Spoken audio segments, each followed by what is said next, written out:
My next guest is an expert in international security, in negotiations, and in conflict resolution. She warns that things are going to get a lot worse as Russian forces move into urban areas of Ukraine, and that Putin has no interest in backing down. Let's bring in Monica Duffy-Toft, an international politics professor at Tufts University. It's great to have you here today, and we're starting to see this, aren't we, in terms of the Russian forces moving into urban areas? Yes, Kelly. I mean, the intention initially was to basically conquer Kharkiv. And as we see, we're many days into this war now, and they haven't even been able to get Kharkiv. They've gotten Kherson, but if you look at the size of Kherson, it's substantially smaller. Mariupol, they've been shelling and bombing. They're threatening now to go into Odessa.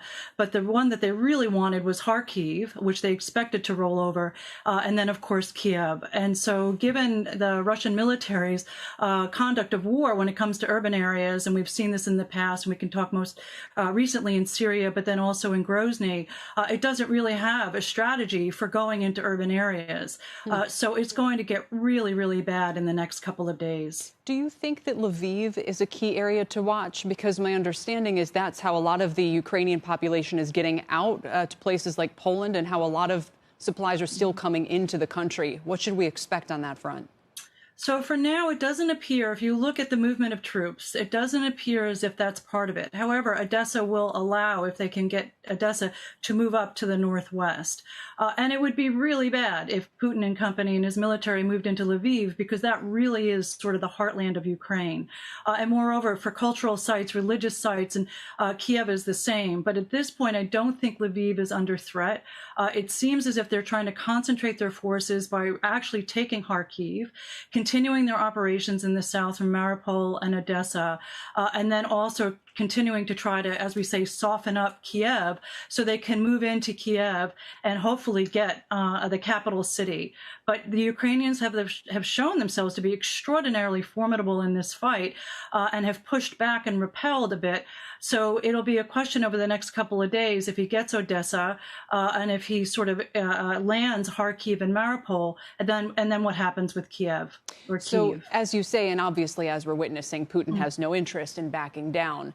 As people possibly play the energy card, what is he going to do if backed into that corner? What are your thoughts?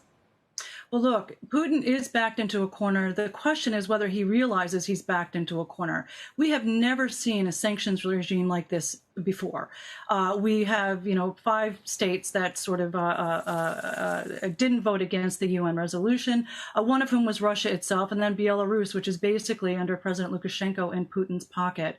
So the question is whether Putin actually understands that he has now been backed into a corner in terms of the general sanctions. He does understand about energy, and unfortunately right now energy prices are at their top. The prior program was just talking about that, which is helping Russia if it can trade out its oil, although that's becoming difficult. So even if that doesn't happen, other states don't want to touch or buy Russian oil for fear of their hands becoming dirty. And so one of the critical things over the next couple of days, let's hope it's just a couple of days and not weeks, is getting information to Putin and getting information to those who are backing Putin that this is a really, really a set of series of sanctions that are absolutely not going to just harm the Russian state, but also him and his interests. And I'm not convinced yet, Kelly, that he knows that.